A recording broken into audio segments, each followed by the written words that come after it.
ಎಲ್ಲವೂ ಮುಗಿದು ಹೋಯಿತು ಪರಮೇಶ್ವರ. ನಮ್ಮ ವಂಶವೇದನೆಗೆ ಕಂಠಾಭರಣವಾಗಿರುವ ನಾಗಶಯನರು ನಾವು. ವಿಷ್ಣುವಿಗೆ ಹಾಸಿಗೆಯಾದವರು, ದೈವದ ನಂತರದ ಸ್ಥಾನವನ್ನು ನಾಗಗಳಿಗೆ ಕೊಟ್ಟವರು ನೀವು. ಇಂದು ನಾಗಗಳು ಏನು ಅನ್ನದ ಹುಲು ಮಾನವರ ಕೈಗೆ ಸಿಕ್ಕು ಸಾಯಬೇಕೆ ಪರಮೇಶ್ವರ? ಇಷ್ಟಕ್ಕೂ ನಾವು ಮಾಡಿರುವ ಅಪರಾಧವಾದರೂ ಏನು ಪರಮೇಶ್ವರ? ದಯೆಗೆ ನಾವು ಅನರ್ಹರೇ.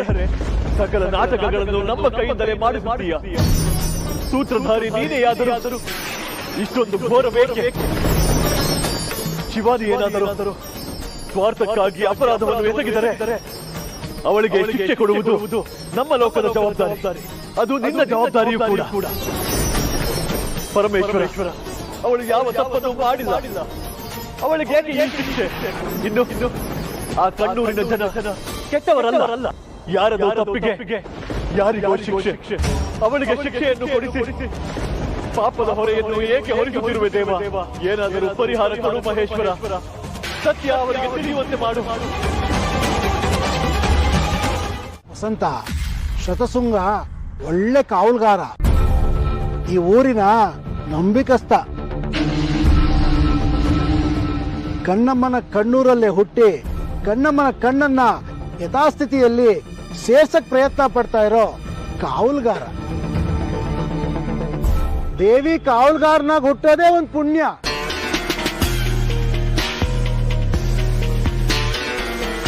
ಹೌದು ಗುರುಗಳೇ, ನಮ್ಮ ಶತಶೃಂಗ ಕಣ್ಣೂರಲ್ಲಿದ್ದ ಕಾರಣಕ್ಕೆ ನಾಗಪೌರ್ಣಮಿ ದಿವಸ ಕಣ್ಣಮ್ಮನ ಕಣ್ಣು ನಮ್ಮೂರಲ್ಲಿ ಬಿದ್ದಿದೆ.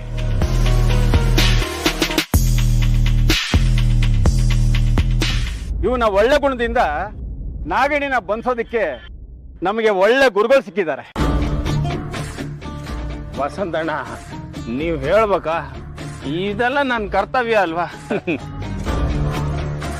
ನೀವು ಹೀಗೆ ಹೊಗಳ್ತಾ ಇದ್ರೆ ನಂಗೆ ತುಂಬಾ ಸಂಕೋಚ ಆಗತ್ತಪ್ಪ. ಅಲ್ಲ ವಸಂತಣ್ಣ, ನಮ್ಮ ನಡವಳಿಕೆ ದೇವ್ರ ಮೆಚ್ಚೋ ರೀತಿಲಿ ಇರ್ಬೇಕು ಅಂತ ತಿಳ್ಕೊಂಡು ಹಾಗೆ ಬದುಕ್ತಿರೋನು ನಾನು. ದೇವ್ರೆ, ಆ ನಾಗಿಣಿ ಬರ್ಲಿ, ಅವಳು ನಾಶ ಆಗೋಗ್ಲಿ. ಅವಳಿಂದ ನಮ್ಗಾಗಿರೋ ತೊಂದ್ರೆ ಒಂದಾ ಎರಡ? ವಸಂತಣ್ಣ, ನಾಗಿಣಿ ಕತೆ ಹೇಳಿದಾಗ ನಿಮ್ ಮಗ ನಂಬ್ತಾನೆ ಇರ್ಲಿಲ್ಲ. ಆದ್ರೆ ನಾಗಿಣಿನೇ ನಿಮ್ ಮಗನ್ನ ಬಂಧಿಸ್ಬಿಟ್ಲು. ಹೌದಪ್ಪ, ಈಗ ಬಂದಿರೋ ತೊಂದ್ರೆ ಅದೇ ತಾನೇ. ನನ್ನ ಮಗ ಇದೆಲ್ಲ ನಂಬಲ್ವಲ್ಲ. ಅವನಿಗೆ ಅರ್ಥ ಮಾಡ್ಸೋದೇ ಕಷ್ಟ ಆಗೋಗ್ಬಿಟ್ಟಿದೆ.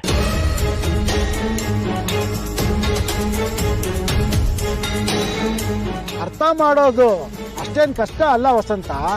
ಚಿನ್ನ ಅವರು ಈಗ ನಾಗಿಣಿನ ಬಂಧಿಸ್ತಾ ಇದಾರಲ್ಲ. ನಾಗಿಣಿ ಬಂಧನದಲ್ಲಿ ಬಿದ್ದಾಗ ಅವ್ನು ನಂಬಲೇಬೇಕಲ್ಲ. ಅದು ಹೇಳೋಣ. ನಂಬಲೇಬೇಕು.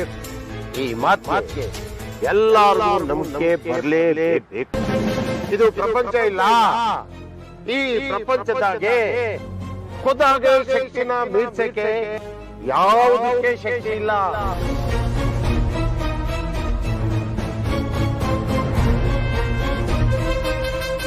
ಹಾಗಾಗ ಈ ಸೈತಾನ್ಗಳ ಶಕ್ತಿ ಮೆರಿತಾ ಇರ್ತವೆ. ಆದ್ರೆ ಆ ಖುದಾ ಶಕ್ತಿ ಅವುಗಳನ್ನೆಲ್ಲ ಮಟ್ಟ ಹಾಕ್ತದೆ.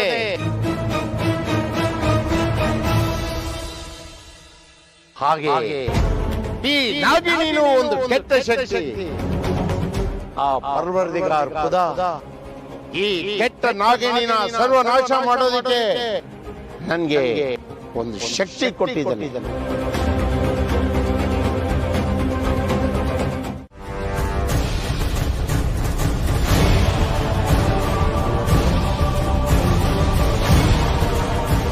ಓಂ ಸರ್ವಂತರ್ಯಾಮಿ.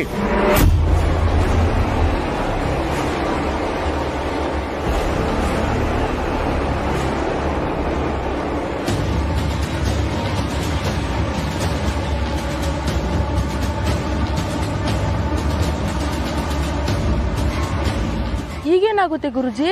ನಾವು ಬಯಸಿದ್ದೇ ಆಗುತ್ತೆ. ಹಾಗಾದ್ರೆ ಶಿವಾನಿಗೆ ಸಪೋರ್ಟ್ ಮಾಡ್ತಿರೋ ಸಹಸ್ರ ಲಾಕ್ ಆಗ್ತಾಳ? ಅದಕ್ಕೆ ಉತ್ತರ ನೀನೇ ನೋಡು.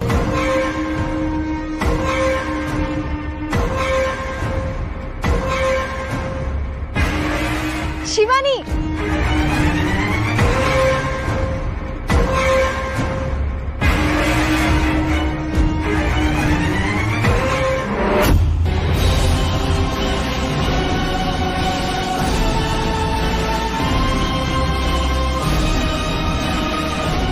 ಸಹಸ್ರಳ ಬಂಧನವಾಯ್ತು.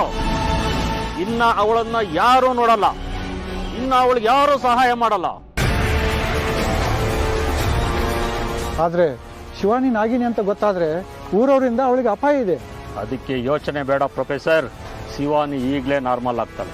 ಅದನ್ನ ಅಟ್ಟಿಸ್ಕೊಂಡ್ ಬಂದಿರೋ ಪುಂಗಿ ಅವ್ರಿಗೆ ರಿವರ್ಸ್ ಆಗುತ್ತೆ.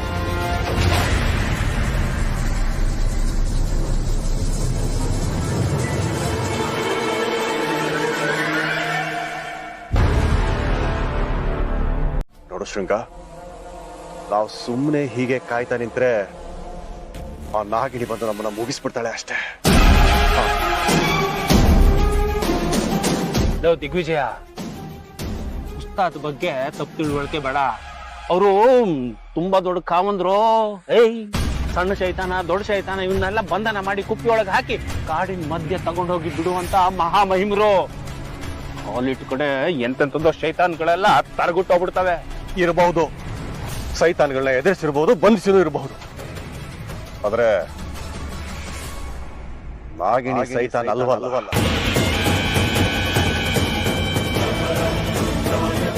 ಹೌದು ಶೃಂಗ,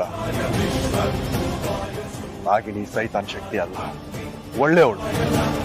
ಈ ಸತ್ಯ ನಿನಗ್ ಗೊತ್ತು, ನನಗೂ ಗೊತ್ತು, ಮೇಲಿರೋ ದೇವರಿಗೂ ಗೊತ್ತು. ಆದ್ರೆ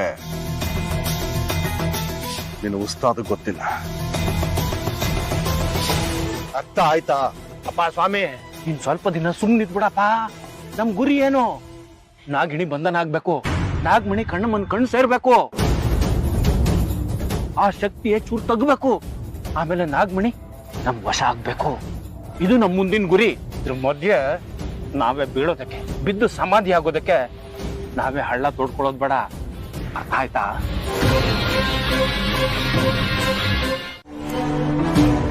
ಪ್ರೊಫೆಸರ್, ಏನ್ ಈ ಊರಲ್ಲಿ ಒಬ್ರು ಜನಗಳೇ ಕಾಣಿಸ್ತಿಲ್ವಲ್ಲ? ಎಲ್ರು ಆ ದೇವಸ್ಥಾನದ ಹತ್ರ ಇದ್ದಾರೆ. ಆ ಜನಗಳೆಲ್ಲ ದೇವಸ್ಥಾನ ಬಿಟ್ಟು ಬೇರೆ ಎಲ್ಲಾರು ಇದ್ದಿದ್ರೆ ನನ್ನ ಕೆಲಸ ತುಂಬಾ ಈಸಿ ಆಗ್ತಿತ್ತು.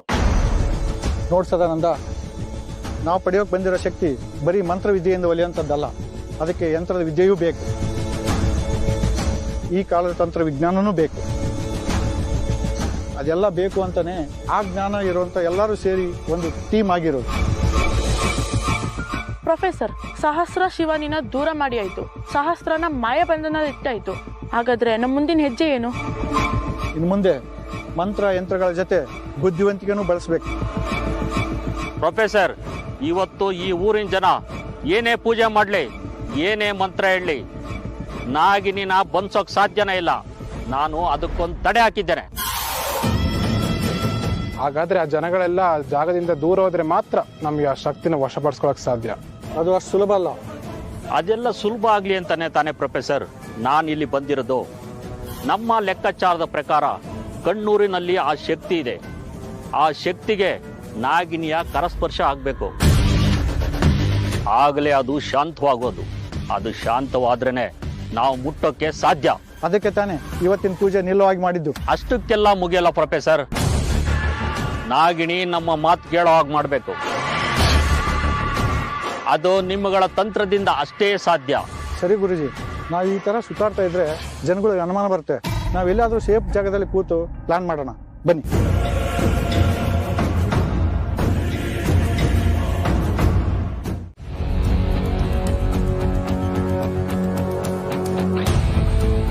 ಬಾಯ್ಲೆ.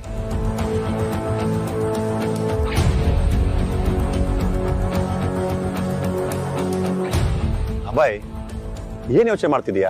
ಎಷ್ಟೇ ಯೋಚನೆ ಮಾಡಿದ್ರು ಈ ಊರೊಳಗೆ ಮಂತ್ರವಾದಿಗಳು ಯಾಕೆ ಬರ್ತಾ ಇದಾರೆ ಅಂತಾನೆ ಗೊತ್ತಾಗ್ತಿಲ್ಲ. ಅಂತದ್ ಏನಿದೆ ಈ ಊರಲ್ಲಿ? ಇನ್ನು ಆ ಕಾಡು, ಅದರಲ್ಲಿ ಅದ್ಯಾರೋ ಅವನು ಹೆಸರೇನೋ ದಂಡಕ, ಅವನು ಯಾವಾಗ್ಲೂ ಕಾಡಲ್ಲೇ ಇರ್ತಾನಂತೆ. ಕಾಡು ಬಿಟ್ಟು ಆಚೆ ಬರಲ್ವಂತೆ. 6 ತಿಂಗಳಿಗೋ ವರ್ಷಕ್ಕೋ ಊರಿಗೆ ಬಂದು ಎಲ್ರೂ ಹೆದರ್ಸ್ತಾನಂತೆ. Love nonsense. ಇನ್ನು ನಮ್ಮ ಊರಿನ ಜನ ಮೂಢನಂಬಿಕೆಗಳ ಹಿಂದೆ ಬಿದ್ದು ಒದ್ದಾಡ್ತಾ ಇದ್ದಾರೆ. ಇವ್ರಿಗೆಲ್ಲ ಯಾವಾಗ ಬುದ್ಧಿ ಬರುತ್ತೆ? ನನ್ಗನ್ಸುತ್ತೆ ಜನರನ್ನ ಡಿಸ್ಟರ್ಬ್ ಮಾಡೋದಕ್ಕೆ ಅಂತಾನೆ ಈ ತರ ನಂಬಿಕೆಗಳನ್ನ ಹುಟ್ಟಾಕ್ತಾರೆ ಅಂತ. ಅಭಯ್, ನೀನು ಹೇಳೋದೆಲ್ಲ ಸರಿ ಅಂತ ಅಂದ್ಕೊಂಡ್ರು ಇದೆಲ್ಲ ಯಾರಿಗೋ ಬೇಕು? ಅಲ್ಲ, ಊರಿನ ಜನಗಳನ್ನ ಮೂಢನಂಬಿಕೆಗಳಿಗೆ ತಳ್ಳೋದ್ರಿಂದ ಈ ಊರಿನ ಜನಗಳಿಗೆ ಏನೋ ಲಾಭ? ಏನು ಲಾಭ ಇಲ್ಲ. ಅದೇ ನನಗೂ ಅರ್ಥ ಆಗ್ತಿಲ್ಲ ಕಣ. ಊರಿನ ಜನ ಎಲ್ಲ ಶ್ರದ್ಧೆಯಿಂದ ಪೂಜೆಗೆ ನಿಂತಿರೋದು, ಹಾವನ್ನ ಕಂಡ್ರೆ ಸಾಯಿಸೋದು, ಹಾವನ್ನ ಸಾಯಿಸ್ಲೇಬೇಕು ಅಂತ ಮನೆ ಹೊರಗಡೆ ಹತ್ಯಾರ್ಗಳನ್ನ ಇಟ್ಟಿರೋದು, ಇದನ್ನೆಲ್ಲ ನೋಡ್ಕೊಂಡು ಬೆಳೆದಿರೋ ನಾನು. ಅದು ಅಲ್ಲದೆ ಕಣ್ಣಮ್ಮನ ಕಣ್ಣಿಂದ ಆಗಾಗ ರಕ್ತ ಸುರಿಯೋದು, ಕಾಡಲ್ಲಿ ಅಟ್ಟಹಾಸದ ನಗು ಕೇಳಿಸೋದು, ಇದನ್ನೆಲ್ಲ ಗಮನಿಸ್ತಾ ಇದ್ರೆ ಯಾರೋ ಬೇಕು ಅಂತ ಇಂಟೆನ್ಷನಲ್ಲಿ ಮಾಡ್ತಿದ್ದಾರೆ ಅಂತ ಅನ್ನಿಸ್ತಿದೆ. ಸರಿಯಪ್ಪ, ಇದೆಲ್ಲ ಮಾಡೋದ್ರಿಂದ ಪ್ರಯೋಜನ ಆದ್ರೆ ಏನು? ಎಷ್ಟೋ ವರ್ಷಗಳಿಂದ ಇದ್ರ ಬಗ್ಗೆ ಹೇಳ್ತಾನೆ ಇದೆಯಾ. ಊರಂತೂ ಇದ್ದ ಹಾಗೆ ಇದೆ. ಊರಿನ ಜನಗಳು ಬದಲಾಗಿಲ್ಲ, ಅವ್ರ ಮನಸ್ಥಿತಿನೂ ಬದಲಾಗಿಲ್ಲ. ಅದನ್ನೇ ನಾನು ಹೇಳ್ತಾ ಇರೋದು. ಬದಲಾಗೋದಕ್ಕೆ ಯಾವುದೋ ಒಂದು ಶಕ್ತಿ ಬಿಡ್ತಾ ಇಲ್ಲ. ಹೌದು, ನಿನ್ಗೆ ಯಾರ ಮೇಲೆ ಅನುಮಾನ? ನೋಡೋ,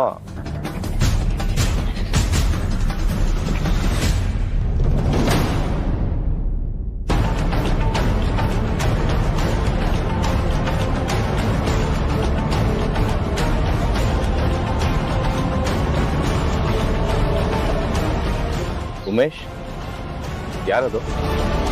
ಇವ್ರನ್ನ ಮುಂಚೆ ಎಲ್ಲ ನೋಡಿದ್ದೀನಿ. ನಾನು ನೋಡಿದ್ದೀನಿ ಅಭಯ್, ಆದ್ರೆ ಇವರೆಲ್ಲ ಕಣ್ಣೂರ್ಗೆ ಯಾಕೆ ಬಂದಿದ್ದಾರೆ?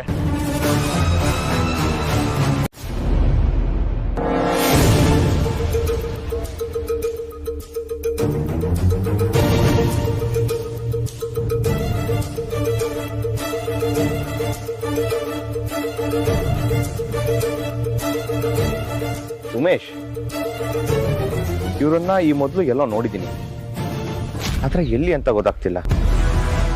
ಆದ್ರೆ ಏನೋ ಇದೆ. We need to find out. Yes Abhay, ಒಂದು 6 ತಿಂಗಳ ಹಿಂದೆ ಮೀಡಿಯಾದಲ್ಲಿ ಇವ್ರ ಬಗ್ಗೆ ದೊಡ್ಡ ನ್ಯೂಸ್ ಆಗಿತ್ತು. ಅದರಲ್ಲಿ ಒಬ್ಬ ಏಜ್ ಆಗಿರೋ ವ್ಯಕ್ತಿ ಇದನ್ನಲ್ಲ, ಅವನ ಹೆಸರು ವಿಶ್ವನಾಥ್ ಆಡ್ಯಾರ್ ಅಂತ. ಆರ್ಕಿಯಾಲಜಿಕಲ್ ಡಿಪಾರ್ಟ್ಮೆಂಟ್ ಅಲ್ಲಿ ವರ್ಕ್ ಮಾಡ್ತಾ ಇದ್ದಾನೆ. ಜೊತೆಗೆ ಒಬ್ಬ ಮಂತ್ರಿವಾದಿ ಇದ್ನಲ್ಲ, ಅವನ ಹೆಸರು ಮಾಣಿಕ್ಯ ಅಂತ. ಅವನು ಹೈಟೆಕ್ ರೀತಿಯಲ್ಲಿ ಪ್ರಯೋಗ ಮಾಡೋದ್ರಲ್ಲಿ ಎಕ್ಸ್ಪರ್ಟ್. ಆ ಗುಂಪಲ್ಲಿ ಒಬ್ಬ ಯಂಗ್ ಮ್ಯಾನ್ ಇದ್ನಲ್ಲ, ಅವನ ಹೆಸರು ಟೋನಿ ಅಂತ. ಪ್ರಾಚೀನ ವಸ್ತುಗಳನ್ನ ಕಂಡುಹಿಡಿಯೋದ್ರಲ್ಲಿ ಎಕ್ಸ್ಪರ್ಟ್. ಇನ್ನೋರ್ ಜೊತೆಗೆ ಒಂದು ಹುಡುಗಿ ಇದ್ದಾಳಲ್ಲ, ಅವಳ ಹೆಸರು ಸ್ವಪ್ನ ಪ್ರಶಾಂತ್ ಅಂತ. ಸೈಬರ್ ಆಕ್ಟಿವಿಟೀಸ್ ಅಲ್ಲಿ ಎಕ್ಸ್ಪರ್ಟ್. ಅದು ಅಲ್ಲದೆ ಅವರೆಲ್ಲ ಇಂಜಿನಿಯರಿಂಗ್ ಮಾಡ್ಕೊಂಡಿದ್ದವರು. ಅದ್ ಸರಿ ಉಮೇಶ್, ಇಷ್ಟಕ್ಕೂ ಇವ್ರಿಗೆಲ್ಲ ನಮ್ಮೂರಲ್ಲಿ ಏನ್ ಕೆಲ್ಸ? ಉಮೇಶ್, ಇವ್ರದ್ದು ಅದ್ಯಾವುದೋ ವಿಷಯ ವೈರಲ್ ಆಗಿತ್ತು ಅಂತ ಹೇಳಿದ್ಯಲ್ಲ, ಏನದು? ಅಭಯ್, ಇವರೆಲ್ಲ ಒಂದು ಟೀಮ್ ಮಾಡ್ಕೊಂಡು ಜೈಪುರದ ಪ್ಯಾಲೇಸ್ ಅಲ್ಲಿರೋ ವಜ್ರಹಾರನ ಕಳ್ತನ ಮಾಡೋದಕ್ಕೆ ಪ್ಲಾನ್ ಮಾಡ್ಕೊಂಡಿದ್ರು. ಎಂತ ಪ್ಲಾನ್ ಮಾಡಿದ್ರು ಅಂತಂದ್ರೆ, ಚಿಕ್ಕದಾದ ಒಂದು ಡ್ರೋನ್ ಬಳಸಿ ವಜ್ರಹಾರನ ಕಳ್ತನ ಮಾಡೋ ಪ್ರಯತ್ನ ಪಟ್ಟಿದ್ರು. ಆದ್ರೆ ಎಲ್ಲ ಸಿಕ್ಕಾಕೊಂಡ್ಬಿಟ್ರು. ಇಷ್ಟು ದಿವಸ ಜೈಲಲ್ಲಿ ಇದ್ರು, ಈಗ ಹೊರಗೆ ಬಂದಿದ್ದಾರೆ. ಜೈಲಿಂದ ಬಂದವರು ಕಣ್ಣೂರಲ್ಲಿ ಕಾಡಿಸ್ಕೊಂಡಿದ್ದಾರೆ. ಇಲ್ಲಿಗೆ ಯಾಕೆ ಬಂದಿದ್ದಾರೆ ಅಂತ ನನ್ಗೆ ಅರ್ಥ ಆಗ್ತಿಲ್ಲ. ಉಮೇಶ್, ನಿನಗಾಗ್ಲೇ ಹೇಳಿದ್ನಲ್ಲ, ಆ ಜಿನ್ನ ಅದೇನೋ ಮಂತ್ರ ಹೇಳಿ ಪುಂಗಿನ ಹಾರಿಸ್ದ ಅಂತ. ಅದ್ರ ಹಿಂದೆನೋ ಡ್ರೋನ್ ಇತ್ತು ಅಂತ ನಂಗೆ ಅನ್ನಿಸ್ತಾ ಇತ್ತು. ಈಗ ನೀನ್ ಹೇಳಿದ ವಿಚಾರನೂ ಡ್ರೋನ್ ಉಪಯೋಗಿಸಿ ಅವ್ರು ಕಳ್ತನ ಮಾಡಿದ್ರು ಅಂತ ಹೇಳಿದೆ. ಈ ಊರಲ್ಲಿ ನಡೀತಿರೋ ವಿಚಿತ್ರಗಳಿಗೂ ಇವರು ಈ ಊರಿಗೆ ಬಂದಿರೋದಕ್ಕೂ ಏನಾದ್ರೂ ಲಿಂಕ್ ಇರ್ಬೋದಾ? ಇರ್ಬೋದು ಅಭಯ್. ಈ ಊರಲ್ಲಿ ಏನಾದ್ರೂ ಬೆಲೆ ಬಾಳುವಂತಹ ಆಂಟಿಕ್ ವಸ್ತು ಏನಾದ್ರು ಇದೆಯಾ? ಅದಕ್ಕೋಸ್ಕರ ಇವರೆಲ್ಲ ಬಂದಿರ್ಬೋದು ಅಂತ ಅನಿಸ್ತಾ ಇದೆ.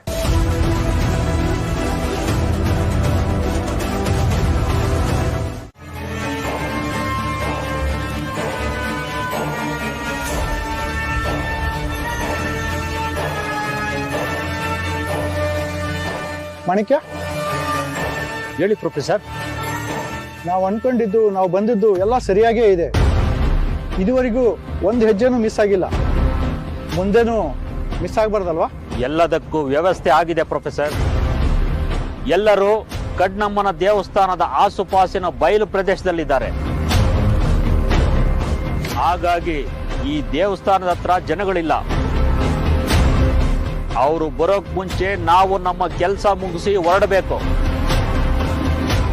ಮತ್ತೆ ಹೇಳ್ತಾ ಇದ್ದೀನಿ, ನಾಗಿಣಿಯನ್ನು ಕಂಟ್ರೋಲ್ ಮಾಡೋ ಶಕ್ತಿ ನನ್ನ ಮಂತ್ರಕ್ಕಿಲ್ಲ. ಏನ್ ಹೇಳ್ತೀರಾ ಗುರುಗಳೇ? ಅದಕ್ಕೆ ಬೇಕಾಗಿರೋ ಎಲ್ಲ ತಂತ್ರಗಳು ಆಗಿವೆ ಅಲ್ವಾ? ಎಲ್ಲ ತಂತ್ರಗಳು ಆಗಿವೆ. ನಾಗಿಣಿ ನಾವ್ ಹೇಳಿದ ಕಡೆ ಬಂದ್ರೆ ಮಾತ್ರ, ಆಗ ಮಾತ್ರ ಅದು ಸಾಧ್ಯ. ಆಮೇಲೆ ನಾಗಿಣಿಯನ್ನ ಬಂಧಿಸ್ಬಿಟ್ರೆ ನಾಗಮಣಿ ನಮ್ದೆ. ಅಲ್ಲ ಗುರುಗಳೇ, ಆ ನಾಗಮಣಿಯಿಂದ ನಮ್ಗೇನ್ ಉಪಯೋಗ? ಅದನ್ನ ಮಾರಿ ನಾವು ದುಡ್ಡು ಸಂಪಾದನೆ ಮಾಡ್ಬೋದಾ? ಪೆದ್ದಿ, ಅದೇ ದುಡ್ಡನ್ನ ಸೃಷ್ಟಿ ಮಾಡೋ ಅಂತದ್ದು. ಅದನ್ನ ಮಾರಿ ಯಾರು ದುಡ್ಡು ಸಂಪಾದನೆ ಮಾಡ್ತಾರಾ? ಅದಕ್ಕೆ ಅಷ್ಟೊಂದು ಪವರ್ ಇದೆಯಾ? ಇನ್ನು ಸ್ವಲ್ಪ ಹೊತ್ತಲ್ಲೇ ಅದು ನಮ್ಮ ಸ್ವಂತ ಆಗ್ತಾ ಇದೆಯಲ್ಲ, ಆಗ ಅದರ ಶಕ್ತಿ ನಿಮ್ಗೆಲ್ಲರಿಗೂ ಗೊತ್ತಾಗುತ್ತೆ.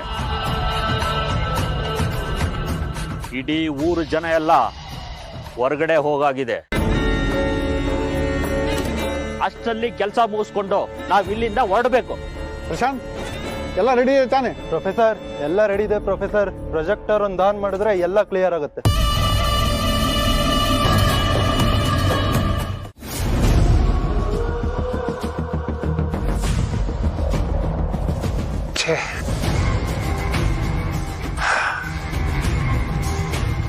ಯಾ ಖುದಾ, ಪರ್ವರ್ದಿಗಾರ್, ನಾನು ನನ್ನ ಜೀವನದಾಗೆ ಪಹಲೆ ಬಾರ್ ಮೇ ಹಾರ ಗಯಾ ಹೂ.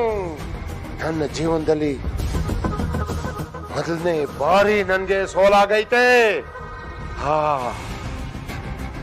ಎಂತ ಎಂತ ದೊಡ್ಡ ದೊಡ್ಡ ದುಷ್ಟ ಸೈತಾನ್ಗಳನ್ನ ನನ್ನ ಮಂತ್ರ ಶಕ್ತಿಯಿಂದ ಸೀಸೆ ಒಳಗಡೆ ಬಂದ್ ಮಾಡಿ ಸಮುದ್ರಕ್ಕೆ ಎಸೆದು ಬಂದಿದ್ದೀನಿ ಈ ಯೂಸಫ್ ಜಿನ್ನ. ಆದ್ರೆ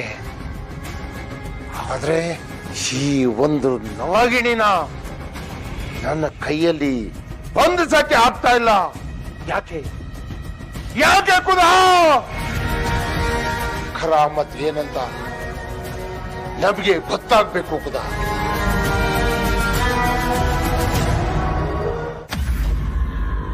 ಎಲ್ಲಿ ಹುಡುಕಿದ್ರು, ಎಷ್ಟೇ ಹುಡುಕಿದ್ರು ಸಹಸ್ರ ಕಾಣಿಸ್ತಾನೆ ಇಲ್ವಲ್ಲ.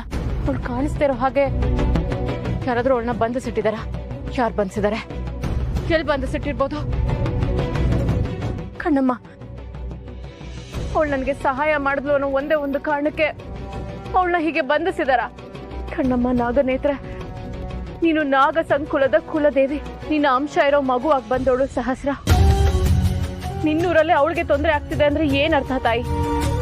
ಯಾರಿಗೂ ಕಾಣ್ತಿರೋ ಹಾಗೆ ಬಂಧಿಸಿದಾರೆ ಅಂದ್ರೆ ಅವಳನ್ನ ಮಾಯ ಬಂಧನದಲ್ಲಿಟ್ಟಿದಾರ.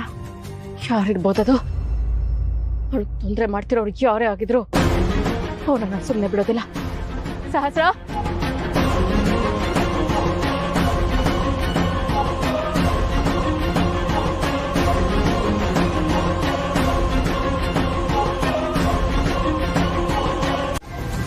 ನಾವಿಷ್ಟು ದಿವಸ ನಾಗಿಣಿ ಮಾತ್ರ ನಮ್ಮ ಸಮಸ್ಯೆ ಅಂದ್ಕೊಂಡಿದ್ವಿ.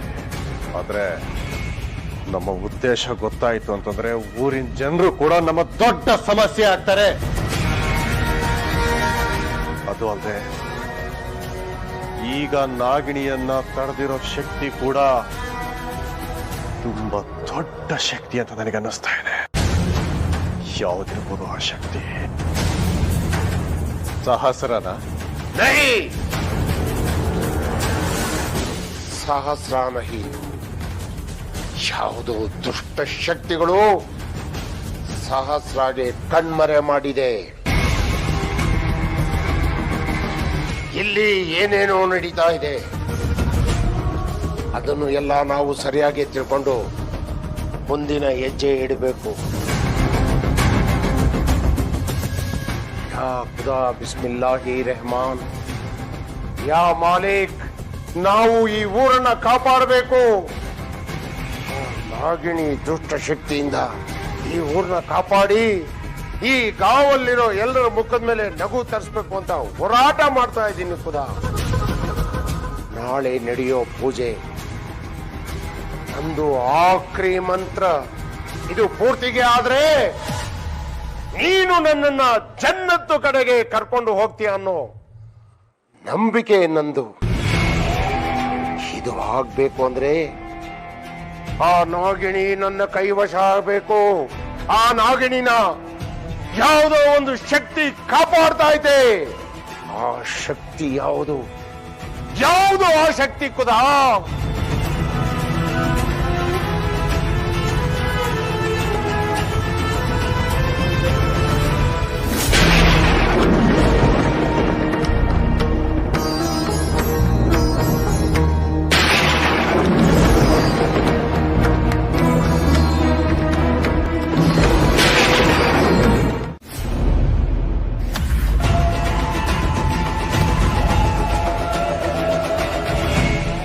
ಖುದಾ, ನನ್ನ ಬದುಕಿನ ಕಿತಾಬಲ್ಲಿ ನಾನು ಏನು ಬರೆಯಕ್ಕೆ ಸಾಧ್ಯ? ಎಲ್ಲ ನೀನು ಬರ್ದಂಗೆ ನಡೀತಾ ಇದ್ದೀನಿ. ನೀನ ತೋರಿಸಿದ ದಾರಿನಲ್ಲಿ ನಾನು ನಡೀತಾ ಇದ್ದೀನಿ. ಇಂಥ ಸಮಯದಲ್ಲಿ ನಾನು ಇನ್ನೂ ಒಂದು ಶಕ್ತಿ ಜೊತೆ ಹೋರಾಡಬೇಕಾ?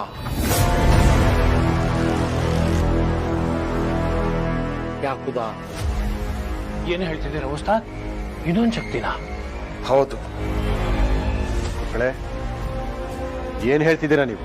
ಕಣ್ಣಮ್ಮನ ಕಣ್ಣು ನಿನಗೆ ಬೇಕು ಅನ್ನೋ ಹಾಗೆ, ನಾಗಮಣಿ ನಿನಗೆ ಬೇಕು ಅನ್ನೋ ಹಾಗೆ, ಜನ್ನತ್ಗೆ ದಾರಿ ಸಿಗ್ತೈತೆ ಅಂತ ನಾನು ಬಂದ ಹಾಗೆ, ಏನೋ ಒಂದು ಬೇಕು ಅಂತ ಇನ್ನೊಂದು ಶಕ್ತಿ ಈ ಊರಿಗೆ ಬಂದಿದೆ.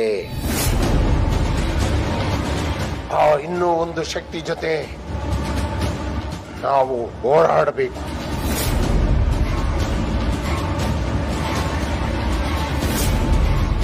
ಆ ನಾಗಿಣಿಗೆ ಯಾವುದೋ ಒಂದು ಶಕ್ತಿ ಸಹಾಯಗೆ ಮಾಡ್ತಾ ಇದೆ. ಆದ್ರೆ ಆ ಶಕ್ತಿಗೆ ನಾಗಿಣಿ ಬೇಕಾಗಿಲ್ಲ. ಆ ನಾಗಿಣಿಯಿಂದ ಆ ಶಕ್ತಿಗೆ ಏನೋ ಒಂದು ಸಹಾಯ ಬೇಕಾಗೈತೆ. ಸಹಸ್ರ ಇದ್ರೆ ತೊಂದರೆ ಆಗುತ್ತೆ ಅಂತ ಸಹಸ್ರನ ಮರೆಮಾಚೆ ಮಾಡಿದೆ. ಹಾಗಾದ್ರೆ ಈಗ ಏನ್ ಮಾಡೋದು ನಾವು? ಪೂಜೆ ಮಾಡಬೇಕು. ಅದಕ್ಕೆ ಎಲ್ಲಾ ತಯಾರಿ ಮಾಡ್ಕೋಬೇಕು. ಧೈರ್ಯ ಕಳ್ಕೋಬೇಡ, ಎಲ್ಲ ಕಡೆ ಹುಡ್ಕೋಣ. ಅವಳು ಎಲ್ಲಿ ಹೋಗಿರೋಕ್ ಸಾಧ್ಯನೇ ಇಲ್ಲ.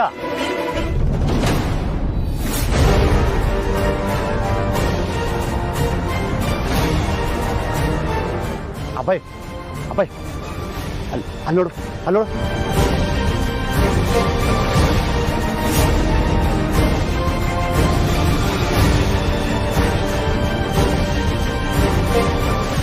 ಉಮೇಶ್, ಅದು ಕಣ್ಣಮ್ಮನ್ ಕಣ್ ತರ ಕಾಣಿಸ್ತಿದೆ. ಅದು ದೇವಸ್ಥಾನದಲ್ಲಿ ಇರ್ಬೇಕಿತ್ತಲ್ವಾ? ಹಾ ಅಭಯ್, ನಾನು ನೋಡಿದ್ದೀನಿ. ಆದ್ರೆ ಇದು ಇದ್ದಕ್ಕಿದ್ದಾಗೆ ಆಕಾಶದಲ್ಲಿ ಹೇಗೆ ಕಾಣಿಸ್ಕೊಳ್ಳೋದಕ್ಕೆ ಸಾಧ್ಯ? ನನಗೂ ಗೊತ್ತಾಗ್ತಿಲ್ಲ ಅಭಯ್. ಒಂಥರ ವಿಚಿತ್ರವಾಗಿ ಅನಿಸ್ತಾ ಇದೆ. ಇದು ಸತ್ಯನ ಸುಳ್ಳೋ ಏನು ಅರ್ಥ ಆಗ್ತಿಲ್ಲ. ಎಲ್ಲಾದ್ರೂ ಹಿಂದೆ ಒಂದು ಮಿಸ್ಟ್ರಿ ಇದ್ದೇ ಇರುತ್ತೆ ಅಭಯ್. ಅಭಯ್ ಬಾ ನನ್ನ ಜೊತೆ. ಎಲ್ಲ ಪ್ರಶ್ನೆಗಳಿಗೂ ಉತ್ತರ ಇದ್ದೇ ಇದೆ. ನೀನ್ ಬಾ ಬಾ ಅಭಯ್.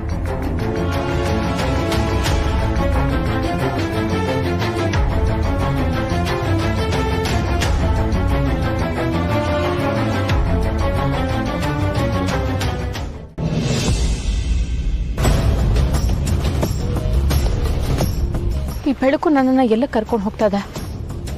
ಸಹಸ್ರ ಇರೋ ಕಡೆನಾ ಅಥವಾ ನಾಗಮಣಿ ಇರೋ ಕಡೆನಾ? ಏನಿರ್ಬೋದು ಇದ್ರ ಉದ್ದೇಶ?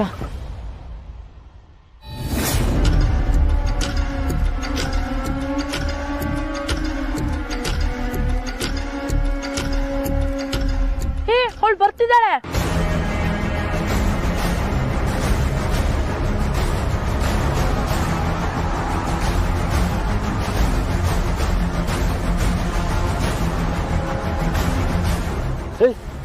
ಹೌದು, ಎಲ್ಲರೂ ಸರಿಯಾಗಿ ಗಮನ ಇಟ್ಟು ಕೇಳಿಸ್ಕೊಳ್ಳಿ. ಎಲ್ಲ ಪಕ್ಕಾ ಪ್ಲಾನ್ ಆಗಿದೆ. ಇದೇ ಮುಖ್ಯವಾದ ಅಂತ. ಚೂರೇ ಚೂರು ಡಿಸ್ಟರ್ಬ್ ಆದ್ರೂ ನಮ್ಮ ಲೆಕ್ಕಾಚಾರ ತಪ್ಪಾಗೋಗುತ್ತೆ. ಯಾಕಂದ್ರೆ ಬರ್ತಾ ಇರೋದು ನಾಗಿಣಿ. ಅದಕ್ಕೆ ನಾವೇನ್ ಮಾಡ್ಬೇಕು ಮಾದೇವ್? ನಿನ್ನ ಧ್ವನಿಯಲ್ಲಿ ಅವಳಿಗೆ ಯಾವುದೇ ಅನುಮಾನ ಬರಬಾರ್ದು. ಯಾರೋ ದೇವಿ ಮಾತಾಡ್ದಂಗೆ ಅನಿಸ್ಬೇಕು. ಅವರದನ್ನು ನಂಬಬೇಕು. ಹಾಗೆ ನಂಬಿದ್ರೆ ಮಾತ್ರ ನಮ್ಮ ಪ್ಲಾನ್ ಸಕ್ಸಸ್ ಆಗುತ್ತೆ. ಇಲ್ಲಾಂದ್ರೆ ಗೊತ್ತಲ್ಲ, ಇಲ್ಲದ ಪ್ರಾಬ್ಲಮ್.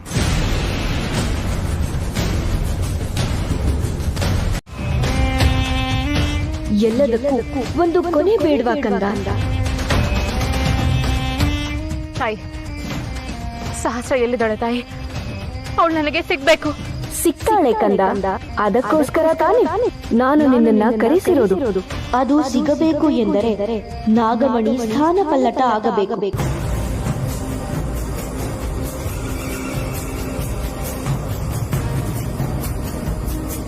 ಅರ್ಥ ಆಗ್ತಿಲ್ಲ ನನ್ಗೆ.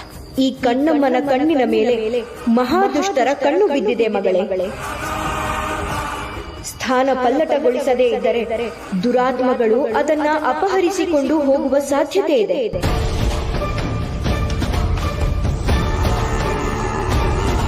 ತಾಯಿ ಹೇಳು, ಈಗ ನಾನು ಏನ್ ಮಾಡ್ಬೇಕು? ನಾಗಮಣಿಯನ್ನು ಎತ್ತಿಕೊಂಡು ಹೋಗು. ಸುಮ್ಮನೆ ಎತ್ತಿಕೊಂಡು ಹೋಗಬೇಡ. ನಾಗಪ್ರಸನ್ನ ಮಂತ್ರ ಹೇಳಿ ನಾಗಮಣಿಯನ್ನ ಶಾಂತಗೊಳಿಸಿ ನಂತರ ಎತ್ತಿಕೊಂಡು ಹೋಗು. ಸರಿ ತಾಯಿ, ನಿನ್ನ ಇಚ್ಛೆ ಅಂತ ಆಗ್ಲಿ.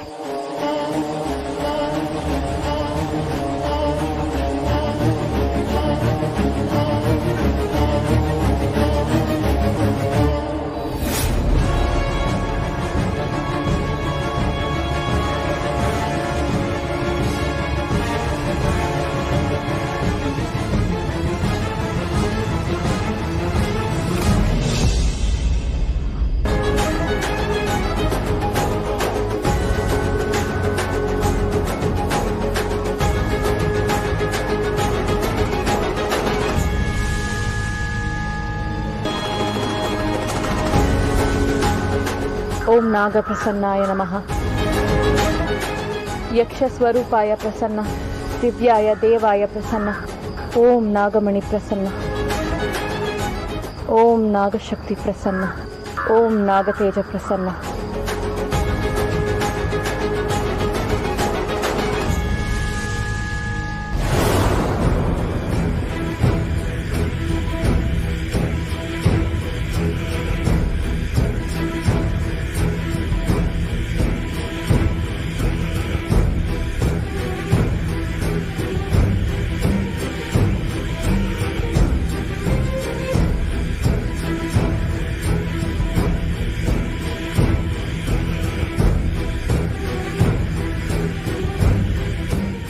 ಇದನ್ನ ಯಾರ ಕಣ್ಗೂ ಕಾಣದ ಹಾಗೆ ಜೋಪಾನವಾಗಿ ಬಚ್ಚಿಡ್ಬೇಕು.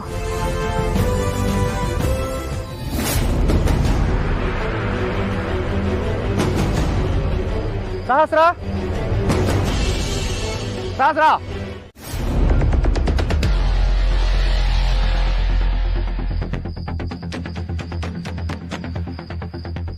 ನಿಮ್ಮನ್ನೆಲ್ಲ ಕೊನೆ ಸಲ ಕೇಳ್ತಾ ಇದ್ದೀನಿ, ಯಾರು ನೀವು, ಇಲ್ಲಿ ಯಾಕೆ ಬಂದಿದ್ದೀರಾ, ಏನ್ ಕೆಲಸ? ಸರ್, ನಾವು ಈ ಊರಿಗೆ ಟ್ರೆಕ್ಕಿಂಗ್ ಅಂತ ಬಂದಿದ್ವಿ ಸರ್. ಉಮೇಶ್, ಕೇಳಿಸ್ಕೊಂಡ್ರ? ಟ್ರೆಕ್ಕಿಂಗಾ? ಆಗ್ಲೇ ಇವರು ಡಾಕ್ಯುಮೆಂಟ್ರಿ ಮಾಡೋದಕ್ಕೆ ಬಂದಿದೀವಿ ಅಂದ್ರು. ಟ್ರೆಕ್ಕಿಂಗ್ ಮಾಡ್ತಾ ಡಾಕ್ಯುಮೆಂಟ್ರಿ ಮಾಡೋದು ಹಾಬಿ ಸರ್ ಅಂತ ನಮ್ಮನ್ನು ಹಿಡಿದು ಪ್ರಶ್ನೆ ಮಾಡೋದು ತಪ್ಪಲ್ವಾ ಸರ್?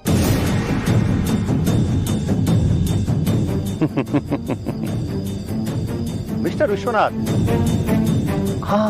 ಪ್ರೊಫೆಸರ್ ಸರ್, ನೀವು ಹಿಂದೆ ಏನಾಗಿದ್ರಿ ಅಂತ ನನಗೆ ಗೊತ್ತು. ಆರ್ಕಿಯಾಲಜಿಕಲ್ ಡಿಪಾರ್ಟ್ಮೆಂಟ್ ಅಲ್ಲಿ ಕೆಲಸ ಮಾಡ್ತಿದ್ದಾಗ ನೀವು ಮಾಡಿದ ಹಗರಣಗಳಿಂದ ನಿಮ್ಮನ್ನ ಡಿಪಾರ್ಟ್ಮೆಂಟು ಸಸ್ಪೆಂಡ್ ಮಾಡಿರೋದು ಗೊತ್ತು. ಆದ್ರೆ ನನಗೀಗ ಒಂದು ವಿಷಯ ಗೊತ್ತಾಗಬೇಕು, ನೀವು ಇಲ್ಲಿಗೆ ಯಾಕೆ ಬಂದಿದ್ದೀರಾ ಅಂತ.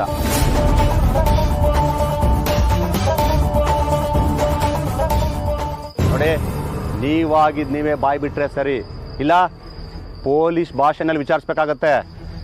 ಅದಕ್ಕೆ ಅವಕಾಶ ಕೊಡಬೇಡಿ. ಇದೊಳ್ಳೆ ಕಥೆ ಐತಲ್ಲ ಸರ್, ನಾವು ಟ್ರೆಕ್ಕಿಂಗ್ ಬರೋದೇ ತಪ್ಪ? Ready mouth. ಟ್ರೆಕ್ಕಿಂಗ್ ಅಂತೆ ಟ್ರೆಕ್ಕಿಂಗು. ಈ ಊರಲ್ಲಿ ಒಂದು ಬೆಟ್ಟ ಇಲ್ಲ, ನೋಡೋದಕ್ಕೊಂದು ವ್ಯೂ ಪಾಯಿಂಟ್ ಇಲ್ಲ, ಇಂಥ ಹೊತ್ತಲ್ಲಿ ಟ್ರೆಕ್ಕಿಂಗ್ ಬರ್ತೀರಾ? ನಾನು ಇದೇ ಊರ್ನವನೇ. ನನ್ನ ಹತ್ರನೇ ಎಲ್ಲ ಸೇರ್ಕೊಂಡು ಬೂಡ ಬಿಡ್ತೀನಿ.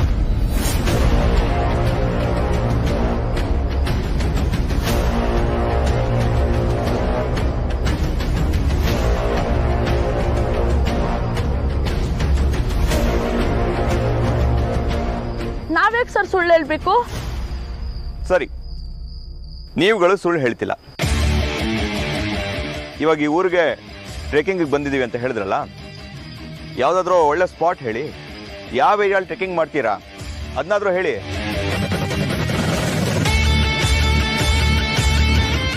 ಯಾಕೆ ಕೇಳ್ತಾ ಇರೋದು ನಿಮ್ಮನ್ನೇ ತಾನೇ? ಉತ್ತರ ಗೊತ್ತಿಲ್ವಾ? ಆನ್ಸರ್ ಮಾಡಿ.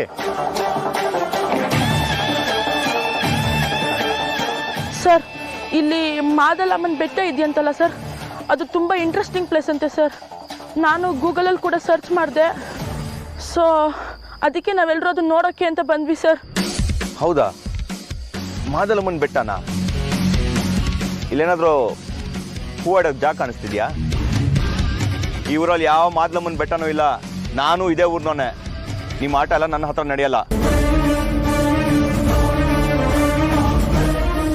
ಅಭಯ್, ಹೇಗೂ ನಮ್ಮ ಟೀಮು ಹೊರಗಡೆ ರೆಡಿ ಇದೆ. ಅವ್ರನ್ನೆಲ್ಲ ಕರೆಸ್ತೀನಿ.